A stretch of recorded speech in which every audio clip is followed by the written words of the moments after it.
ભાજપને નવી ચેલેન્જ મહાદરબારમાં 19મી સુધીનું અલ્ટિમેટમ પરિણામ જે પણ આવે પણ લડી લેવાની તૈયારી છે। ક્ષત્રિય અસ્મિતા મહાસંમેલનને સંબોધન કરતા તૃપ્તિબા રાવલે કહ્યું કે આપણા સમાજના અમુક આગેવાનો આપણને સમજાવવા આવ્યા હતા પણ આપણે એમનો પણ આદર કરીએ છીએ કારણ કે એમની પણ કોઈ મર્યાદા રહી હશે પણ અંદરથી તો એ આગેવાનો પણ આપણી સાથે જ છે કારણ કે આખરે તો આપણા બધાનું ગોત્ર એક જ છે। તૃપ્તિબા રાવલે કહ્યું કે પાર્ટીમાં વિખવાદ હોય તો બેઠક પર જાહેર થયેલા ઉમેદવાર બદલવામાં આવે છે, રાતોરાત મંત્રીમંડળ બદલવામાં આવે છે તો બહેન દીકરીઓ પર નિમ્ન કક્ષાની ટિપ્પણી કરનાર રૂપાલાને કેમ બદલવામાં આવતા નથી?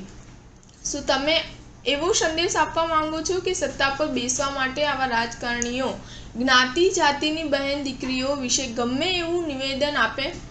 અહીંયા ઘણા બધા મોદી સાહેબના ચાહકો હશે। અત્યારે ગામે ગામે મેં ભી મોદી કા પરિવાર મુહિમ ચાલે છે। આપણે પણ મોદી કા પરિવાર અને મોદી સાહેબની બહેન દીકરીઓ પર ટિપ્પણી થઈ છે ત્યારે મોદી સાહેબ શું જવાબ આપશે?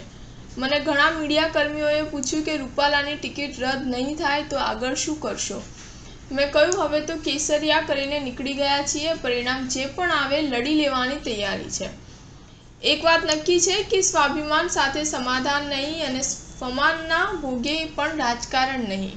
સ્ટાર ન્યૂઝ 7 હંમેશા સચ્ચાઈની સાથે।